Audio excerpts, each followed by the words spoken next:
This is science. Oh, geez. Never mind. Still a little phlegmy. Oh my God. Okay, stop the timer, reset. Welcome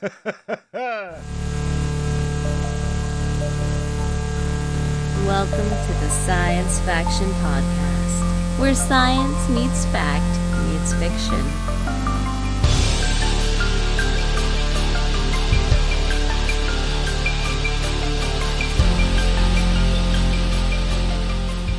This is Science Faction for the week of July 20th, 2025. I'm one of your hosts, Stephen Dominguez, and surviving with me today, only one co-host. Yo, I'm Benjamin Daniel Lawless. We tried to have two co-hosts, but timing just did not work out. Yeah, it's hard to record when you're dead. No.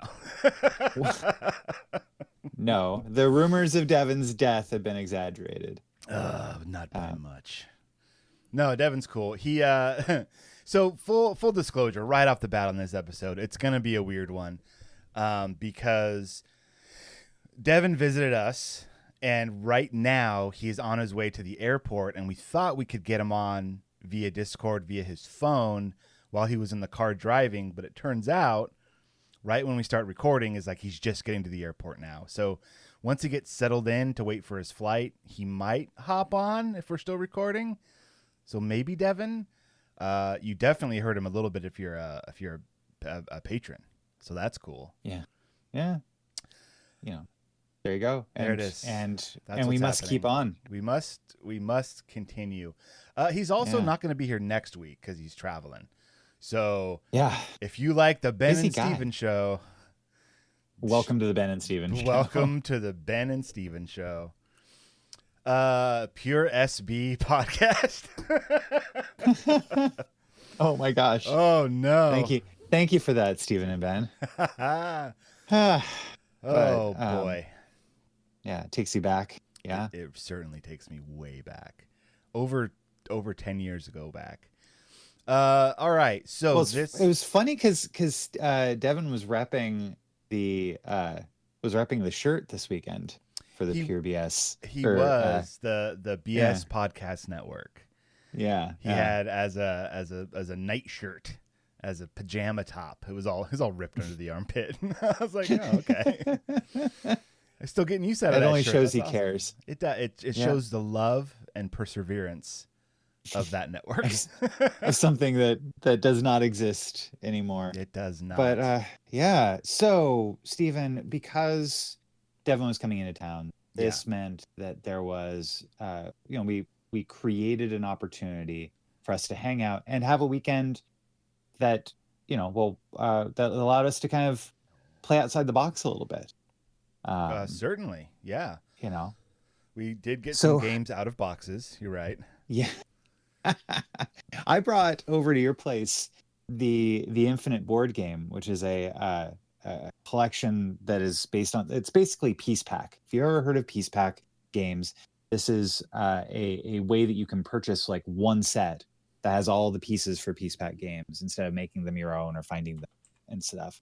But the idea is that you have like a pack of cards has a bunch of different games you can play out of a pack of cards. Well, here is like a pack of cards for board games where it's just a bunch of little pieces and tiles and dice that when you put them together, you can play a bunch of different games, and games are continuing to be made. There's like not just the book that comes with this package, but if you go online, you can find game competitions every year where they make games on a theme for Piecepack stuff. And I mean, as a product that has these kind of generic pieces that are just non-generic enough to be able to assemble into, I'm only guessing, hundreds of different games. It's a super cool idea. Yeah. Yeah, and so we played two of those games. We did. The first one we played is called Whirlpool Pond, or also colloquially known as Tube Wars. And there'll be links to the rules in the this, but the kind of the general gist of it all is that you're floating around this whirlpool, throwing water balloons to force others down the drain first. It's a child murder simulator, is what it is. It had some really interesting mechanics. You set up this grid, which is like the flip side of these tiles. You set it up in a particular way, and there are all these like coins that, quote unquote coins that have like a number on one side and a symbol on the other side that can be used for a bunch of different things. And you set those up on this grid as like ropes that you can hold on to.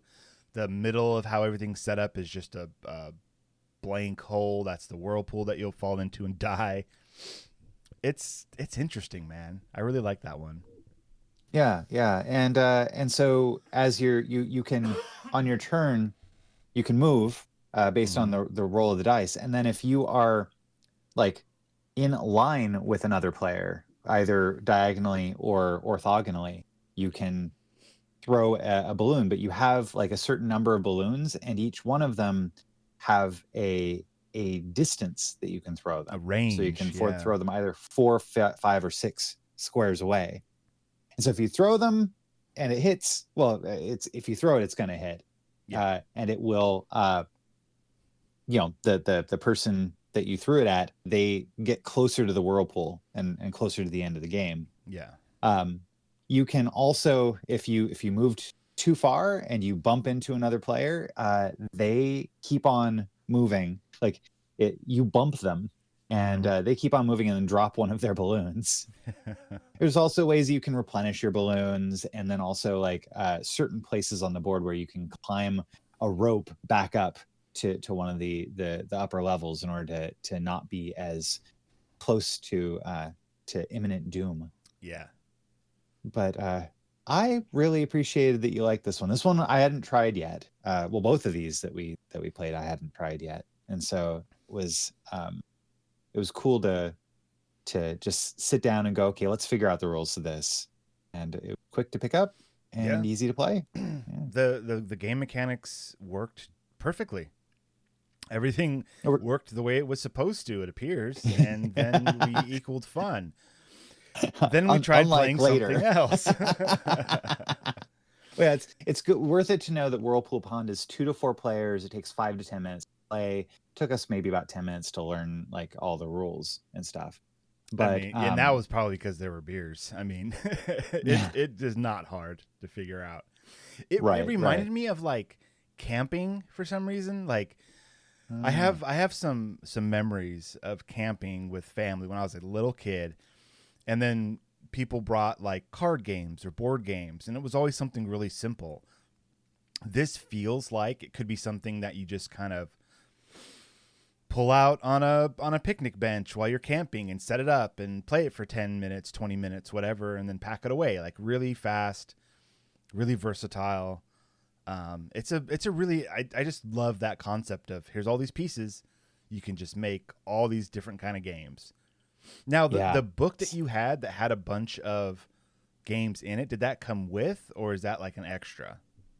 That came with this particular one, though all of the games and more you can get online. So if you make your own, like it's not a big deal. And a lot of the websites kind of encourage you to make your own pieces and even have additional pieces that you can add to your base set that expand the number of games you play.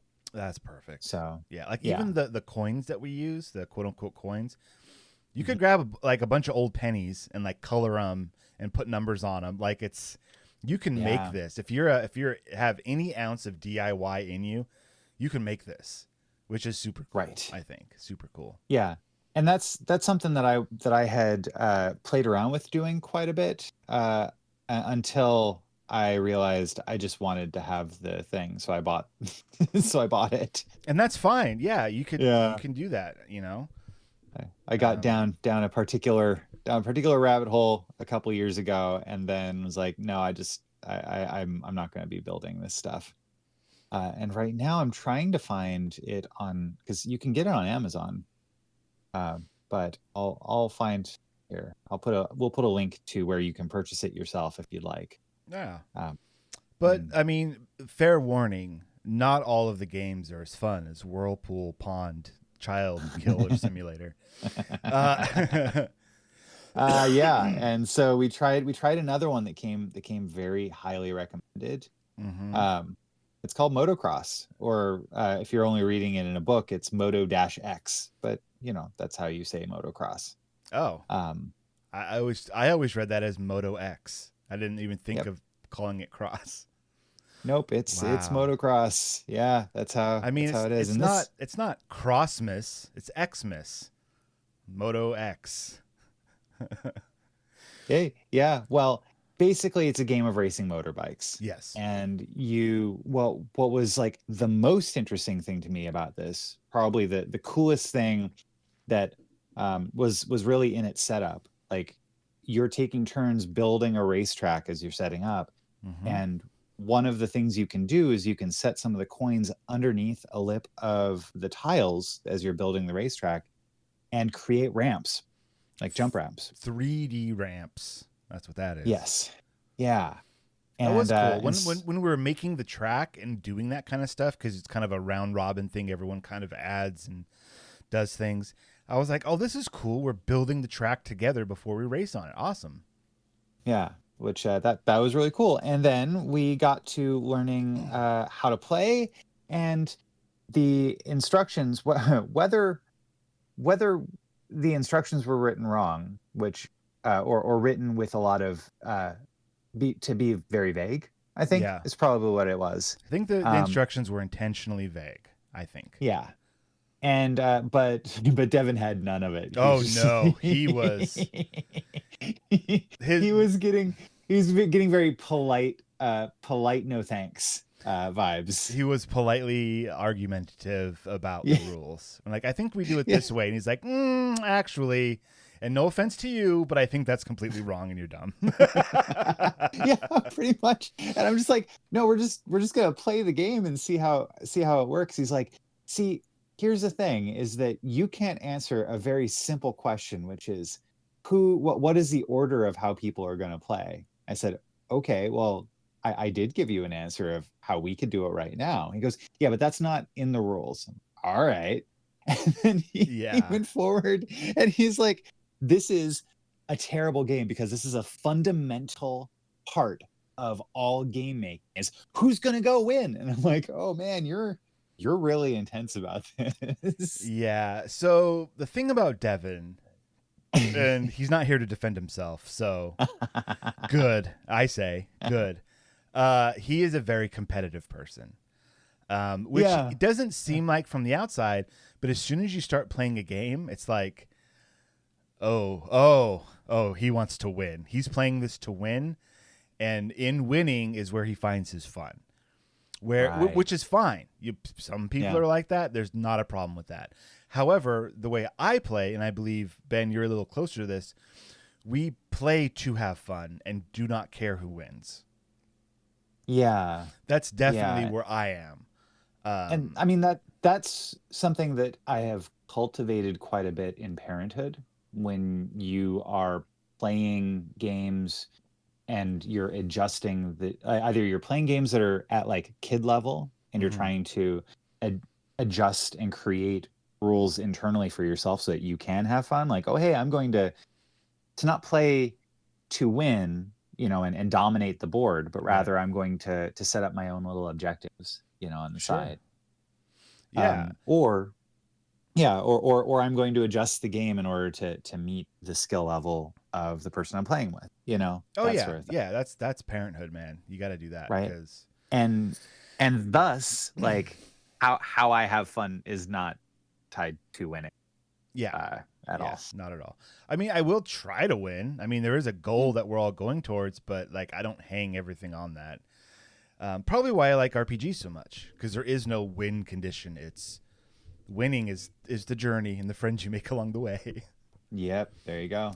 So Moto-X was it was really interesting to set up, but then within our group it fell apart when it came time to play. And that's fine.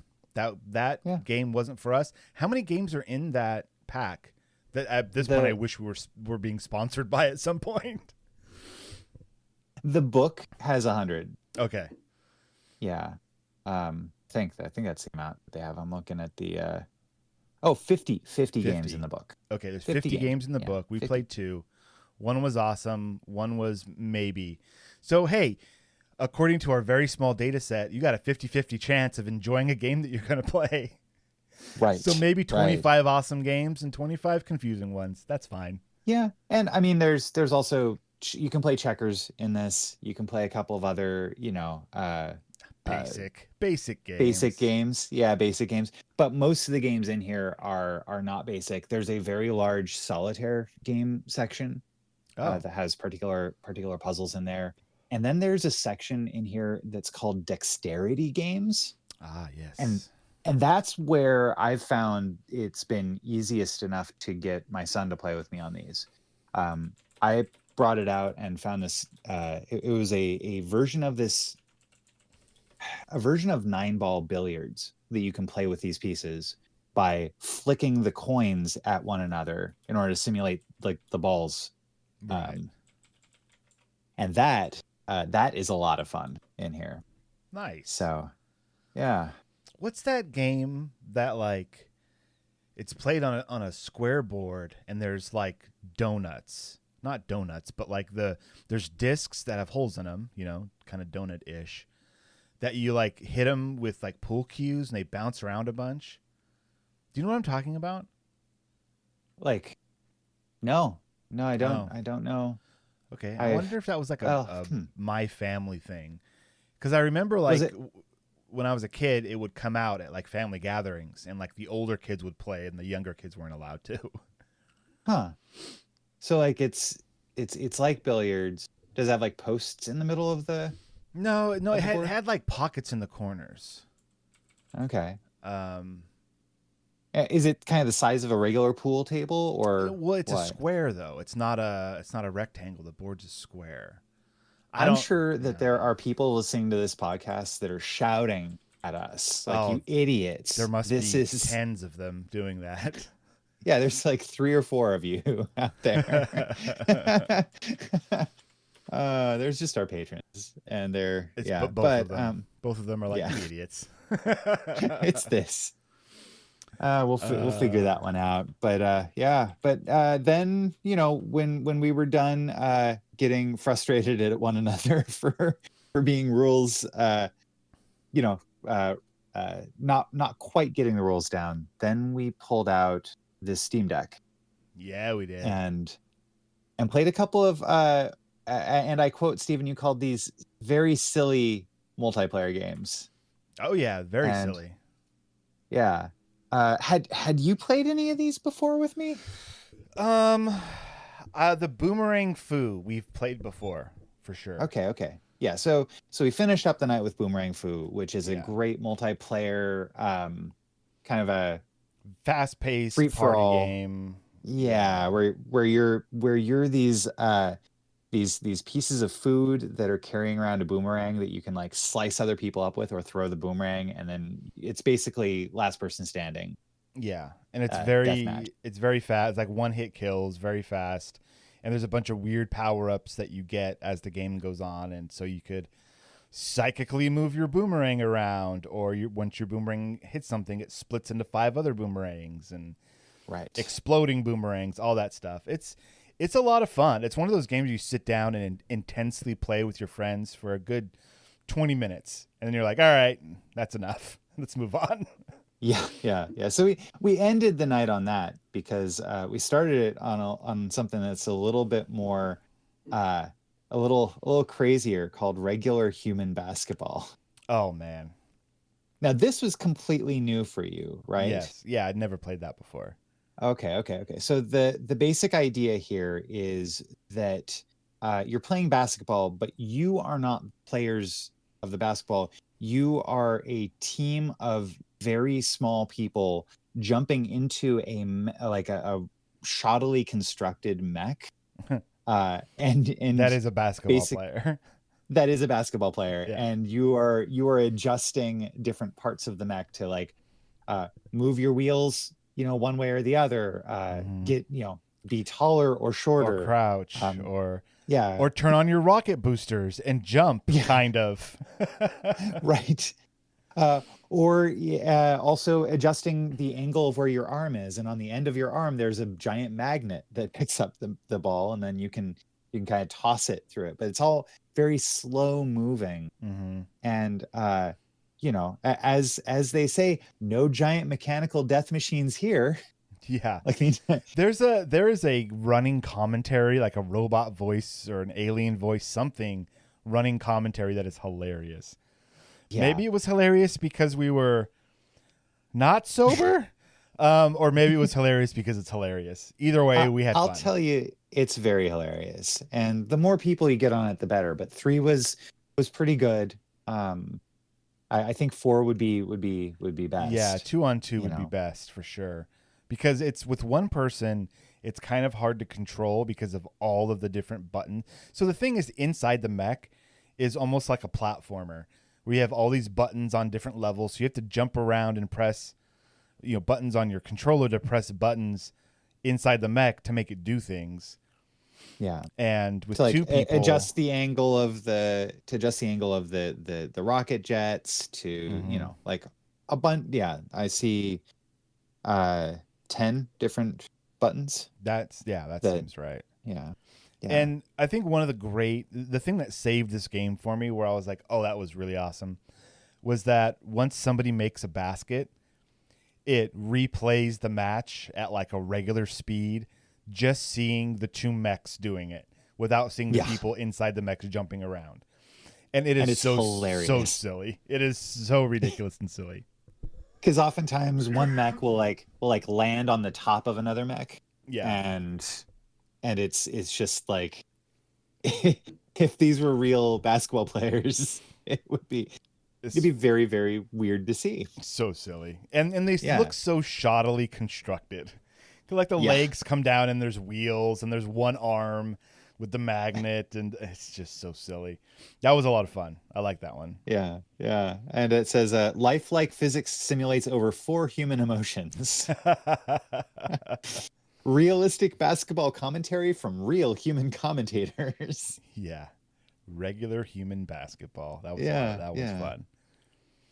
So so that was the first one we played, and then we played we were playing that while another one was downloading, I think. Yes. And that was Heave Ho was the name of that one. Okay. And this one's weird. So this is the one where you control your arms separately, and then the triggers or button presses, I forget what it was, will clench your hands to hold on to the background. But those arms are just attached to like a crazy ball, and there's physics, and you're trying to get from point A to point B. Right? Yeah. And that's pretty much it. You're just like arm over arm monkey barring to try to get to an end state. Yeah. And this one is a long time family favorite around the Lawless household. Okay. Okay. Yeah, we played a lot of this, especially pandemic era. And it's fun because you can grab onto the other players and like make these chains to like swing across these big gaps, and your controls are wonky enough that we started cracking up while we were playing it. We got the sillies while we were playing this because it was so absurd. But then when we like accomplished something, it was like, yes, we did it. But most of the times we just were failing, and it was hilarious. Yeah. It's a Devolver digital game where almost every game I've seen from Devolver just has a really neat style to it. And they really hone in on like the couple of game mechanics, and they like polish them. But that's all the game is like those few game mechanics. Sometimes that's all you need. And then they wrap like a silly coating around it or a cool coating around it. And it's awesome. Good for them. Right. Yeah. So that was those 3 games that we ended up playing, which far too late. That got us way too late. And then we got up. I mean, you had business to attend to the next morning. Yeah, I had a poetry reading to run. So I got up went to my poetry reading, did a kind of a walk, or a representation of my presentation about the Wordle poetry on there, which was nice. Sweet. Which I still have to. Where can people get that? Where can people get that, Ben? You can get the book on Amazon. There you go. There's called a link. Adieu Plain Snake. But I've got a presentation that I'd like to record. Just I've been having a lot of technical issues lately with everything, trying to set up my camera the right way. It hasn't been working great. But links for the book in the show notes on Amazon. And go buy it. What did you and Devin do while I was away? Oh, okay. So we got up. Well, I slept in a bit, which is great because, I mean, the whole general vibe of this weekend was like guys' night because. Yep. I'm still recovering. Because the way this whole thing started out was Devin was like, "Hey guys, I need to be back in California for a work thing on this weekend. Should I plan on driving down and we could hang out for the weekend?" And when this whole thing started, I was like, maybe, because my summers, like all of our weekends are pretty packed, and Martine was like, I don't know, like doing like guys time while the kids and I are here, like it'll be kind of weird. So we kind of thought like, oh, well, maybe Devin will just stay with Ben and we'll go and hang out at Ben's house. Well, then as that was happening, we ended up, or my wife ended up making plans with a cousin of hers to take the kids up to visit her at a place that's like 5 hours away. And it happened to be the weekend that they planned was the same weekend. So just by happenstance, my wife and kids are out of town for the weekend. They're driving back as we're recording this. And that's just happened to be the same weekend that Devin could hang out, which it was a quick visit because he showed up Friday. Very late Friday evening. night. Yeah. And then left early this morning. We're recording on Sunday as Crom intended. So you went off to do your poetry stuff, which was great. I slept in, Devin slept in. And then we got up and we're like, okay, what are we going to do today? We had some outlines, right? We wanted to play Arcs at some point because we didn't get to play it the last time we hung out. Yes. And also, this was the weekend of the Central Coast Ren Fair. The Central Coast Renaissance Fair, which so I've been told to stop mentioning Greg by his wife, Christina. So Christina was so awesome because she was at Ren Fair with her husband. So Christina's husband is part of a guild. It's the something brass ring. The free was I can't remember the total title of it. It's a guild that's been around for many, many years. I'm looking up the name of his thing, and I can't find it. Oh, there it is. Free Men of the Brass Ring. Oh, and it's a guild that he's been a part of for many, many years. He told us some stories about it, about starting it or helping to start it, and now other people are running it. And I'm not a Ren Fair guy. I've been once before 7 years ago to this Ren Fair. Gotcha. And so, I'm not a Ren Fair goer. It was nothing that I even knew existed when I was a kid. So a lot of this stuff is new to me.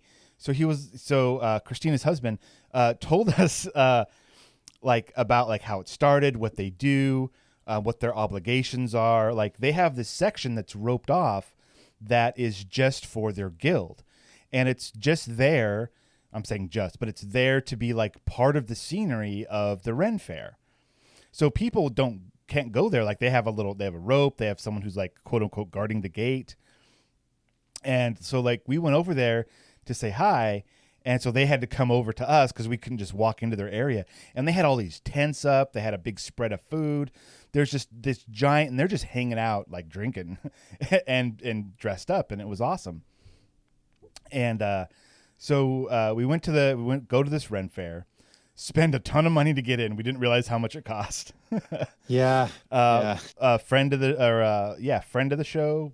No, the field correspondent, Matt Dixon, met us there. Adjacent to the field correspondent. Yes, adjacent to the field correspondent, Matt was there as well. So we got to hang out with Matt. Hi, Matt. If you're currently walking around Morro Bay at night, hello, watch out for that. Watch out for the scary. Oh, you're fine. You're fine. Everything's okay. Go pet that cat. Everything's cool. He has a lot of stories about walking late at night at Morro Bay. Anyways, so we go. We brave the lines. We get some food. We get some beers, and then we just kind of start browsing around. And we looked at some shops and stuff. And I was like, oh, I want to go over to Christina's husband's area, and check out all that. So we go there and get his attention, and we just had a cool chat.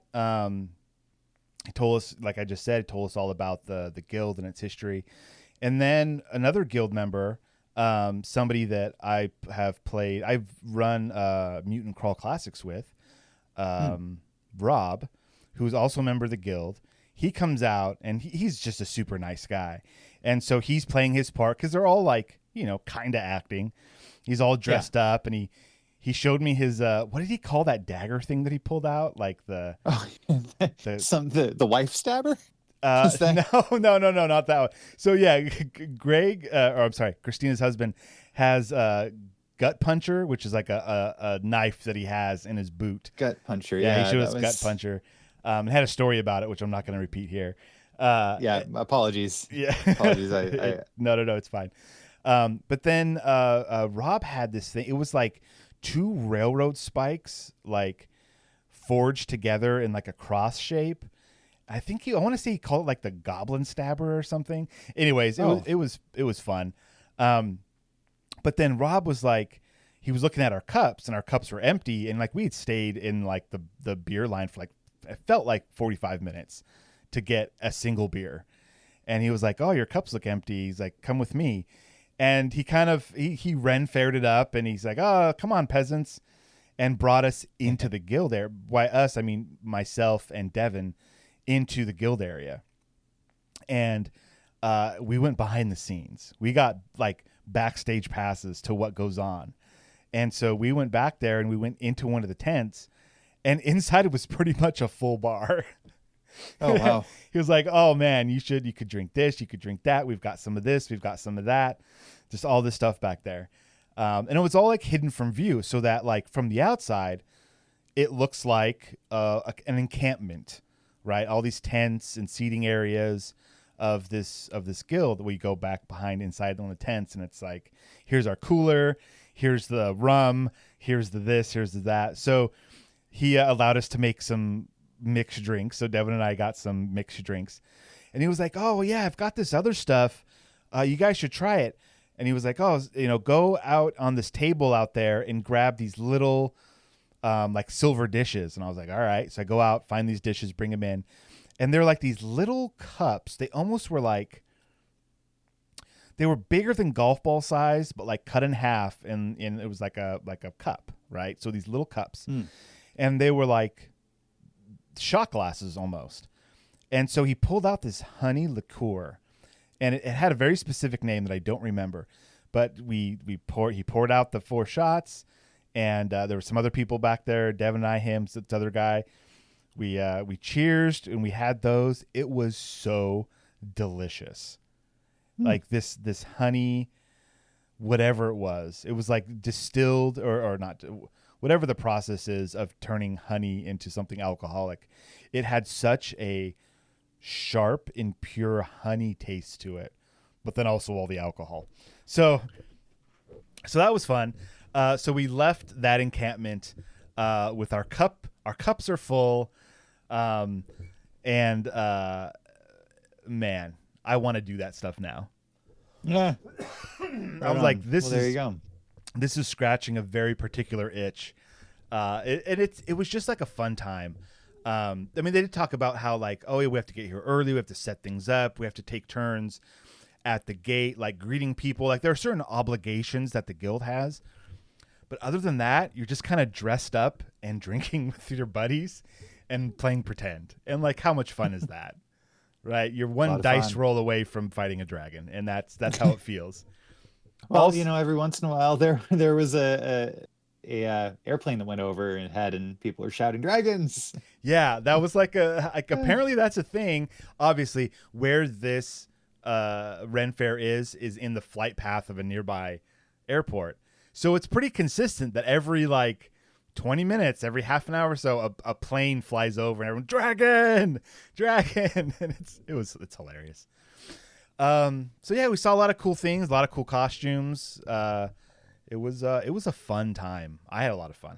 What did you think about the whole situation?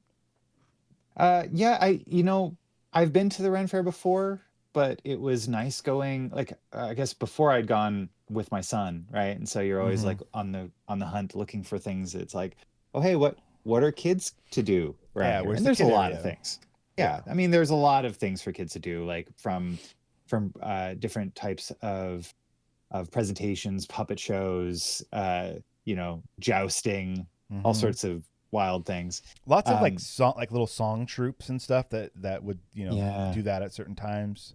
Which yeah. that's something I remembered from when I took my one daughter. There is that there was like a little music area because she went and we listened to music for a bit and that was fun. Yeah. Anyways, And then and so we were, but just like the number of vendors there were really interesting. Last time I think we had spent the most amount of time, me and my son, playing a bunch of board games, and like this they had this area that had a lot of I don't know if period accurate is the right way to put it. I'd say more period adjacent. yeah, but it was, they're just like, oh hey, here's some games that you could play, that, and it was neat being transported into another world. This year going just with us was interesting because spent a bit more time looking at a lot of the vendors, Mm-hmm. Kind of and browsing and lots of mugs being sold, lots of cool like belts and things to attach to your body. yeah. And then on top of that, like people giving readings, and yeah, and I got a tarot Oh. reading, Mm-hmm. and yeah, it was really interesting. I think my first tarot reading. Oh. That Honestly, implies that you're gonna have a second. doesn't it? Doesn't it? But yeah, it was neat. I was really glad that everybody was being well hydrated. Yes. It's it's funny, like thinking about that from the kind of the discussions I was having with some of the vendors about like how they travel to different Ren fairs around the country, Oh, and right. Yeah. you know and sell their wares, and and they like who has what circuits, and how. It's a whole nother world that I know Yeah, nothing about. That's so cool. right, yeah. So that was really fascinating to kind of get a little peek into that. um yeah, but had a lot of fun. It was Yeah. great. Yeah. It was cool. After the Ren Fair, we went and got some food and whatnot. Nothing really. Oh well, I guess you guys did some bowling. But look, before we talk about that, we need to take ourselves a little break because it's time for that. We'll Yeah, take a break. When we come back, more talking about our weekend, and we will get to book club. So, yeah. not right away, but we will get there. So just as a reminder, that is There Will Come Soft Rains by Ray Bradbury. We have links in our show notes if you haven't read it or listened to it yet. Short read, take about 5 minutes. It's a really short story, but really impactful, I think. Pretty darn cool.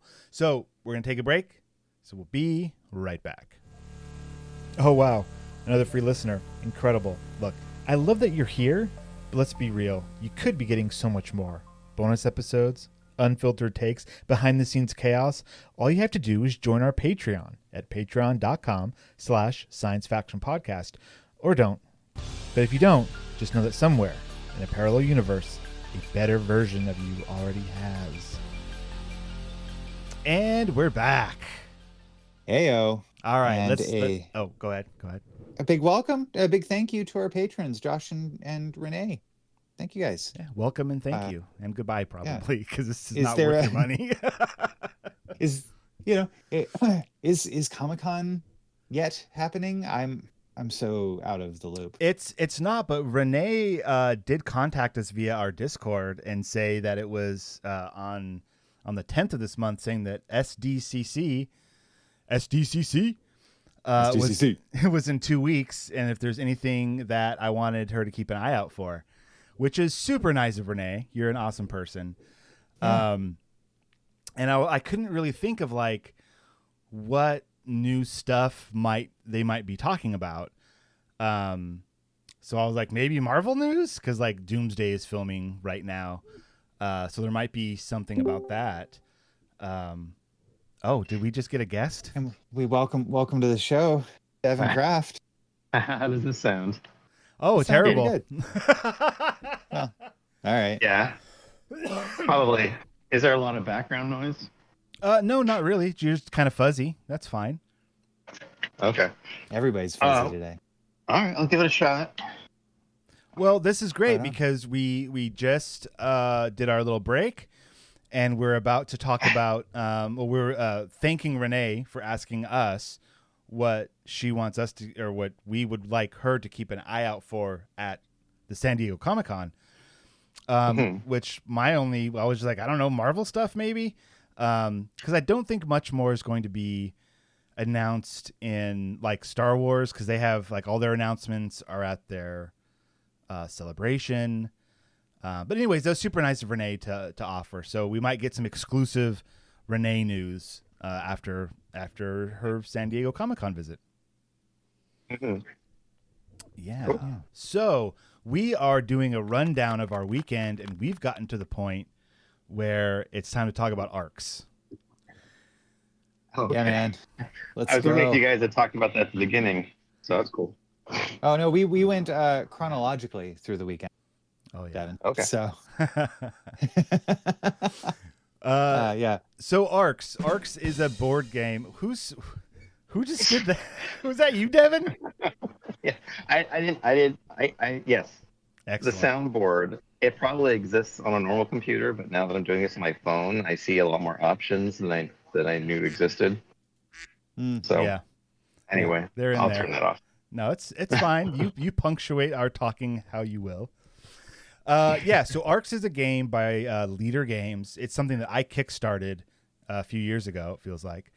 And it's this like galactic spanning thing where everyone has their own little civilization, and as you play the game, you kind of come up with your own goals, and you're fighting other people, and you're protecting stuff, and you're getting resources, and there's all this stuff tied into this like trick-taking card game to see who gets to go first and last, and it's an amazing game that really shines, I think, with 3 and 4 players.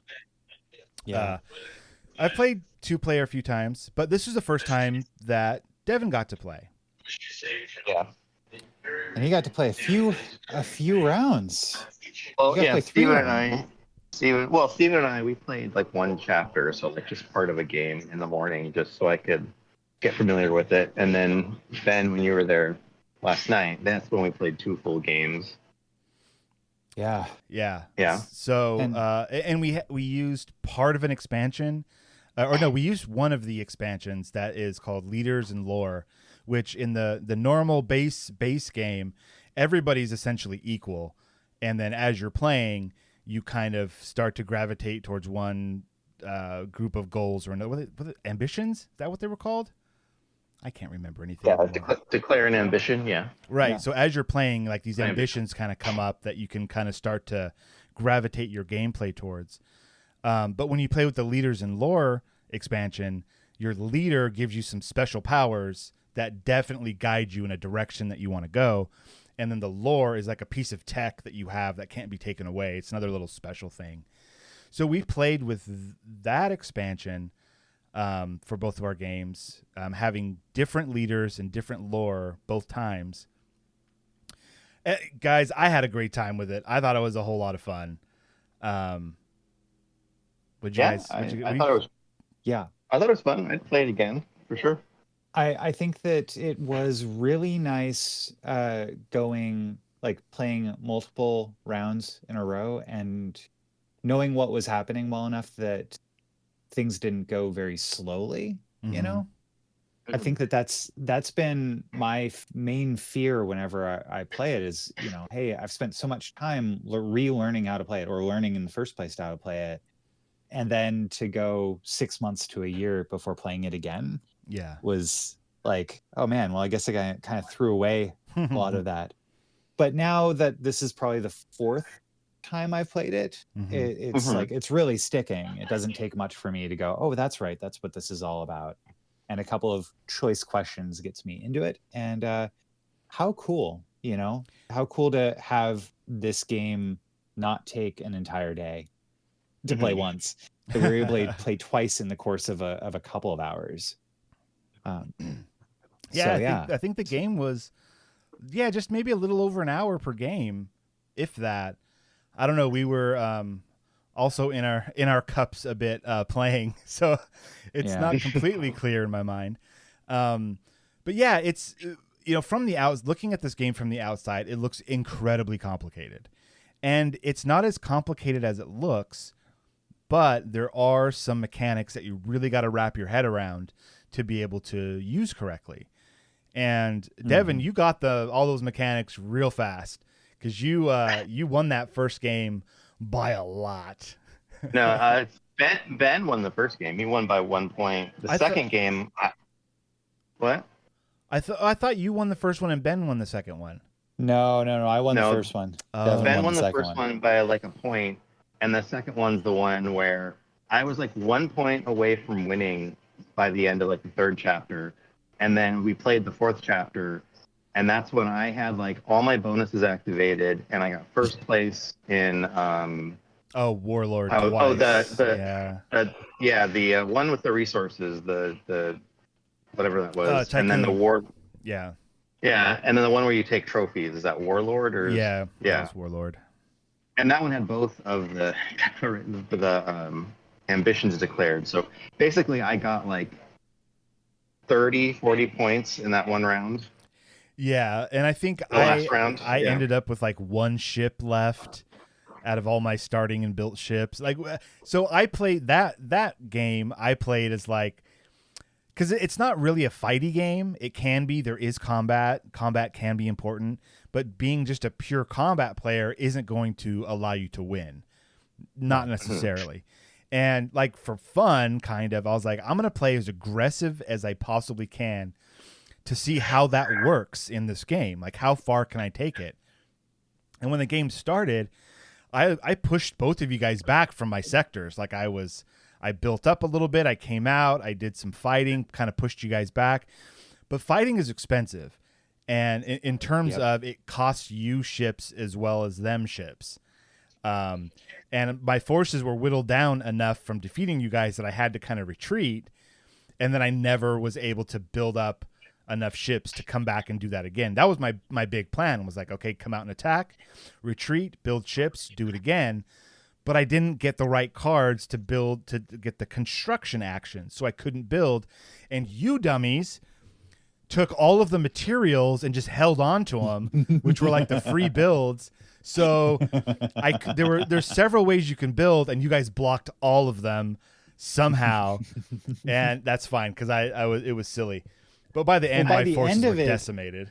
Yeah, I got pretty lucky in the second game. Well, because the second game I had my setup for my like leader and my lore worked very well together, and it was mostly about raiding other people. So even my setup was like, I only had one spaceport and then a bunch of ships. I had like no cities to start with, which I think because the type of people I was playing, you're supposed to be more spacefaring and just raiding other ships for resources as opposed to having planets for resources. Mm-hmm. But I, on the first round, did the where you take over initiative like by force, like putting an extra card down, which is a disadvantage to you because then you're not going to have enough cards to play each round. Mm-hmm. But I really wanted to get that initiative right away so I could build on my planets. So not only was I strong in spacefaring, but also strong in resources, which put me off, I feel like, on a really good footing to start with. It certainly did. Yes. Yeah. So, anyways, Arcs was amazing. It was a whole lot of fun. And we've now played the base game. We've played it with a little bit of a smaller expansion, and next will come campaign play, which is like a whole nother. That's like the real game. Like we're just practicing to play the real game at this point. And yeah, so that's going to be fun once we finally break into that. Let's go ahead and move on. We've got about 10 or 15 minutes left in the episode, roughly. Let's get our book club on. What do you guys say? Sure thing. Next week, we're going to be reading The Pedestrian by Ray Bradbury. And this week, another Ray Bradbury story, There Will Come Soft Rains. Links for all this stuff is going to be in our show notes. So if you'd like to read and keep up with our book club, you can do that. Yeah, There Will Come Soft Rains. So I picked this one just by going to search engine and putting in like science fiction short stories. And there's this one post by New Scientist, which is like 26 best science fiction short stories of all time from December of 2024. And we go through this list and we've covered a lot of these. Like The Machine Stops by E.M. Forster, Nightfall by Isaac Asimov, The Lottery by Shirley Jackson. Like these are the heavy hitters of sci-fi short stories. And then I came across one I hadn't heard before, There Will Come Soft Rains. So before looking into even what it's about, I went to see how long it was. And it's like 5 pages. And I was like, perfect. Yeah. Because we're a bit compressed for time here in our lives. So that worked out perfectly. Excuse me. So I read this last night at about, 2 a.m. What about you guys? Oh, I read this when I was probably 14 or 15. So a bit before me. I see. Yeah. I'm OG, but no, I was able to read it middle, and yeah, it was pretty good. It was very. I good. listened to it last night before going to bed. Cool. So it's fresh for all of us. Right. Yes. Ben, give us a recap. What is this story about? This story is about zooming in on a house that is continuing to function in all of its automated things after a cataclysm that has removed all the people from it. It's specifically, it's August 4th, 2026 in the city of Allendale, California. Yes. And there's the breakfast is being made every day. The clock is chiming and saying different things. There's an electronic voice that is speaking to the denizens of this house about the weather that's outside. And there's really no living things except for a dog that has survived a radioactive apocalypse and kind of comes in from the front porch and runs wildly in circles and then dies in the parlor, in the living room. Yeah. So this the way this story is constructed is it's kind of like in media res, right? It kind of starts off with like, in the living room, the voice clock saying tick tock, 7 o'clock, time to get up. And then like as it's like just narrating what's happening, like suddenly you get like these bits and pieces that something's not quite right. Like as it's narrating, it says off to school, off to work, run, 8-1, but no door slammed. It was raining outside. The weather box on the front door saying quietly, rain, rain, go away, rubbers, raincoats for today. And then outside, the garage chimed, lifted its door to reveal the waiting car. After a long wait, the door swung down again. And so you're like, okay, what's happening here? And then it goes like at 8:30, the eggs were shriveled and the toast like stone, and aluminum wedge scraped them into the sink. The dirty dishes were dropped in the hot washer and emerged twinkling. Like it just like life, not life, unlife, digital life just kind of continues on, and you're like, what is going on? Until 10 o'clock, the sun came out from behind the rain. The house stood alone in a city of rubble and ashes. This was the one house left standing. At night, the ruined city gave off a radioactive glow, which could be seen for miles. And then suddenly you're like, this is very bad. This isn't a little weird. Things have gone south pretty significantly for the town of Allendale. Oh, and there went Devin. Bye, Devin. Bye, Devin. And so the thing is that entropy hits everything, right? Yeah. And so eventually at 10 o'clock, a falling tree bough crashes through the kitchen window, and cleaning solvent gets shattered over the stove. The room is ablaze, and the house continues to fall apart until it's just ruins. And then the next day starts. Within the last wall standing on this house, a voice says, "Today is August 5th, 2026, over and over again. Jeez. I mean, yeah, it's like this great environmental world building exercise almost. Because you can get a real sense of what daily life should have been like for these people. These people, by the way, there is a paragraph in here talking about their silhouettes that are on the side of the building, kind of as if, when a nuclear blast goes off and the shadows just kind of, go on to the, as was seen from like Nagasaki and the other one, Hiroshima, whatever it is. Yeah. Like, that was like something seen from there where, atomic weapons killed people directly. So like, as the story goes on and as this house is being described, you're getting a real sense of the people that lived here, how they lived their lives, and then what happened to destroy everything. And then when like nature takes over in the end and the tree falls and the house is truly gone. Man, for being 5 pages, what storytelling. Yeah. Yes. Yeah, indeed. And I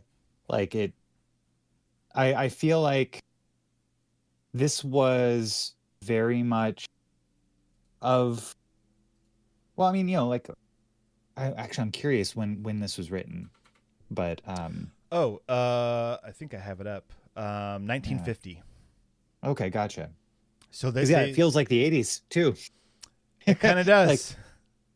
Like, when I read it in the early 90s, it was like, oh yeah, this is very very of today. I mean, sure enough, like it's got future stuff. Imagine instead of the little robotic mice that clean everything up, you've got Roombas. But there are like, he wasn't far off from 2026. Right. Like a lot of holy cow, that's only a year away. Like, oh my god, we have a lot of automated stuff. We have voices in our houses, some of us, that we can talk to or talk to us, right? We have automatic cleaning robots, all these things we have versions of. So this is reading this in 1950, it was probably like, oh, these crazy future things, which is fine, but like not that crazy, just kind of looking into the immediate future as to where technology is going and how it could affect us. Especially, 1950s. Yeah, of course, life is going to end in nuclear war because the nukes were just kind of used a few years ago. Like that was the big thing. And even now, it's still horrifying that it could happen. So, yeah, we'll see what happens on August 5th, 2026. Yeah, how prophetic this story really was. Devin has popped in and out a few times, but he hasn't contacted us any other way, so I don't know what's going on with him. Thanks for joining us how you did, Devin. He probably has some kind of. I mean, he's in an airport, some kind of connectivity issues. It's fine. Right. But so Yeah. you read this as a teen, and you read this now. Yeah. Oh, he's back. Devin, are you Hello. there? Yeah. Yeah. Hey, Right man. on. So yeah, Allendale is it looks like in Solano County. So kind of around the Bay Area. Okay. And So that's where never the nukes are going been to there. drop. All right. Well, I guess. Yeah. Devin, But, what did you, since we have Devin before he leaves us again, what did you think of the story, Devin? I thought it was interesting.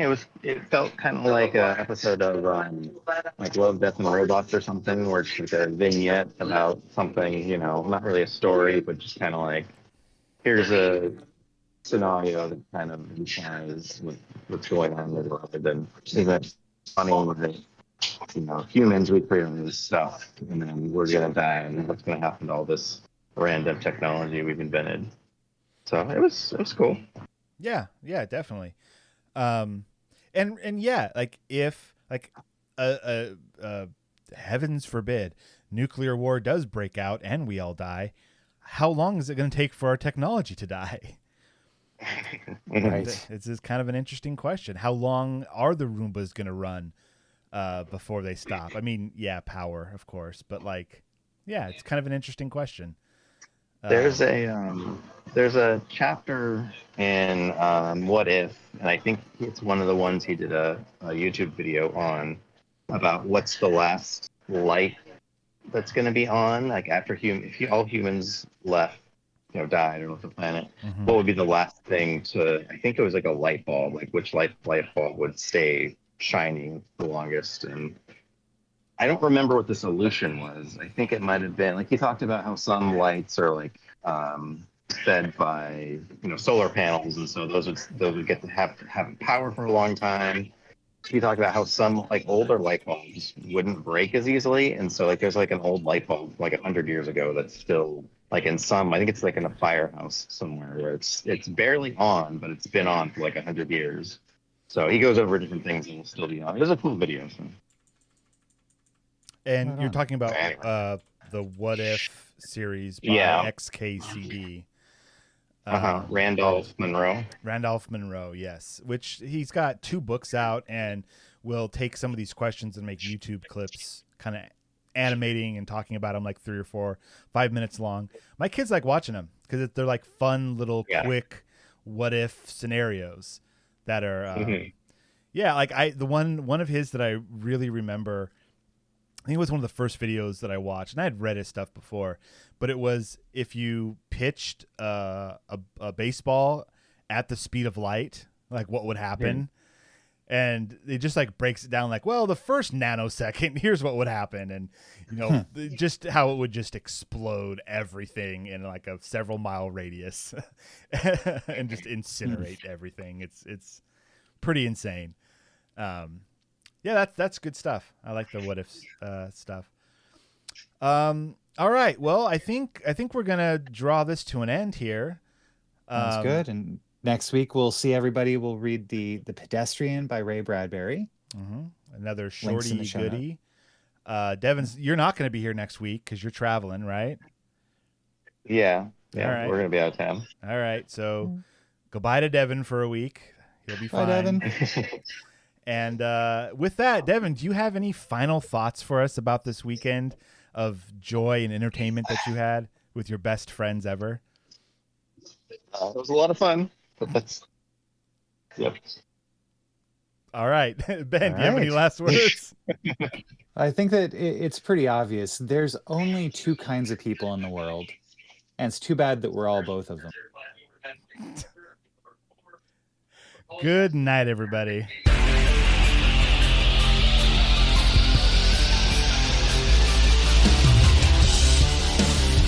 This has been the Science Faction Podcast. Tweet to the host at SciFact Podcast. Email them at sciencefactionpodcast@gmail.com and visit sciencefactionpodcast.com for more episodes.